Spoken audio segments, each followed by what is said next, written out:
अध्याय की शुरुआत अर्जुन की दुविधा से होती है। वह कृष्ण से पूछते हैं, आप यह मानते हैं कि ज्ञान कर्म से श्रेष्ठ है, फिर आप मुझे इस भयानक कार्य में शामिल होने के लिए क्यों कहते हैं? मुझे एक निश्चित मार्ग बताएं जो मुझे सर्वोच्च आध्यात्मिक लक्ष्य श्रेय तक ले जाएगा। कृष्ण उत्तर देते हैं कि प्राचीन काल से ही मानवता के लिए दो अलग अलग मार्ग रहे हैं, सक्रिय के लिए कर्म का मार्ग और चिंतनशील के लिए ज्ञान का मार्ग। जिनकी इच्छाएं अधिक हैं उन्हें कार्य करना है और जिनकी इच्छाएं कम हैं उन्हें अध्ययन और मनन करना है। अर्जुन एक सक्रिय व्यक्ति है और उसे कर्म योग अवश्य करना चाहिए। ये वह आकर्षक विधि है जिसके द्वारा आप सांसारिक कार्यों को पूरा करते हुए ईश्वर की ओर बढ़ते हैं। कर्म जीवन के लिए मौलिक है। कार्रवाई की गुणवत्ता उसके पीछे के दृष्टिकोण, उसे समर्थन देने वाली प्रेरणा से निर्धारित होती है, न कि कार्रवाई से। कृष्ण ने अर्जुन से नियतम कर्म, अनिवार्य कर्म करने की अपील की। इच्छा प्रेरित कार्यों, काम्य कर्म और निषिद्ध कर्म, अपने विवेक द्वारा निषिद्ध कार्यों से दूर रहें। जब तक आप दायित्वों पर ध्यान केंद्रित करते हैं तब तक आपका मन शांत रहता है और कार्य उत्तम होते हैं। जैसे जैसे इच्छाएं बढ़ती हैं, मन उत्तेजित हो जाता है और कार्य दोषपूर्ण हो जाते हैं। काम्य कर्म, यदि इच्छाओं को इस हद तक भड़काया जाता है कि वे आपके संसाधनों से आगे निकल जाती हैं, तो आप सीमा पार कर जाते हैं और ऐसे कार्य करते हैं जिनके खिलाफ आपका विवेक विद्रोह करता है, जिन्हें आप स्वयं अनैतिक और अनैतिक मानते हैं। निषिद्ध कर्म, कृष्ण यज्ञ, उच्च आदर्श के लिए समर्पित कार्यों के महत्व पर जोर देते हैं।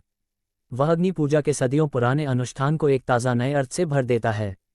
वह कहते हैं, जब विधाता ने मनुष्य को बनाया तो उसने उसे त्याग, यज्ञ की अद्वितीय क्षमता दी और कहा, त्याग से तुम समृद्ध हो सकते हो। यह आपकी सभी इच्छाओं को पूरा करने वाला हो। तात्पर्य यह है कि यदि आप सेवा और त्याग की भावना से कार्य नहीं करेंगे तो सफल होना असंभव है। फिर भी हम सभी स्वार्थी कार्यों के माध्यम से समृद्ध होने का प्रयास कर रहे हैं। फिर वह 3 अलग अलग प्रकार के लोगों का विवरण देता है। सबसे निचली श्रेणी का तामसिक व्यक्ति बिना चुकाए समाज द्वारा दिए गए लाभों से अपनी मदद करता है। कृष्ण ऐसे व्यक्ति को चोर कहते हैं। राजसिक व्यक्ति स्वार्थ के लिए कार्य करता है लेकिन परिणाम तनाव और मानसिक अशांति होता है। कृष्ण कहते हैं, वह खाना बनाता है लेकिन पाप खाता है। एकमात्र सात्विक व्यक्ति ही है जो जीवन का आनंद लेने के साथ साथ आत्मज्ञान के उच्चतम लक्ष्य की ओर बढ़ता है, जो उच्च आदर्श के लिए बलिदान की भावना से काम करता है। कृष्ण ने अर्जुन को प्रेरित करने के लिए एक भावनात्मक अपील के साथ कार्रवाई पर इस शानदार शोध प्रबंध का समापन किया। अक्सर केवल बौद्धिक दलील ही आपको कार्रवाई के लिए प्रेरित करने के लिए पर्याप्त नहीं होती। आपको अपनी राह पर आगे बढ़ने के लिए शक्तिशाली भावनात्मक प्रेरणा के समर्थन की आवश्यकता है। अगले 11 छंद कार्रवाई के महत्वपूर्ण चरणों को दर्शाते हैं। मुख्य आकर्षण श्लोक 30 है जो उत्तम कार्य का नुस्खा देता है। अपने स्वधर्म, आंतरिक आह्वान, मूल रुचि को पहचानें। यदि आप अपनी ऊर्जा को अपनी प्रकृति से अलग किसी क्षेत्र में निवेश करते हैं तो उत्कृष्टता प्राप्त करना कठिन है। अपने स्वधर्म के क्षेत्र में एक लक्ष्य, एक आदर्श निर्धारित करें जो आपके स्वार्थ से परे हो। आप सभी विचारों को आदर्श पर केंद्रित करके, आदर्श के प्रति समर्पण करके और लक्ष्य प्राप्त करने के लिए सख्ती से कार्य करके अपने भीतर ऊर्जा पैदा करते हैं। यह ऊर्जा अतीत की चिंता, भविष्य की चिंता और वर्तमान उन्माद के अनुत्पादक मार्गों में बिखर जाती है। बुद्धि वर्तमान क्रिया पर ध्यान केंद्रित करके इस व्यर्थ अपव्यय को रोकती है, मन को मृत अतीत या अजन्मे भविष्य की ओर भटकने नहीं देती है। जो लोग इस सूत्र का पालन करते हैं वे सफलता, खुशी और आध्यात्मिक विकास प्राप्त करते हैं। जो नहीं करते वे न तो सफल हैं और न ही खुश। आध्यात्मिक विकास तो बहुत दूर की बात है। अर्जुन पूछता है, वह क्या है जो मुझे मेरे चुने हुए मार्ग से दूर ले जाता है और मुझसे वह काम करवाता है जो मुझे नहीं करना चाहिए?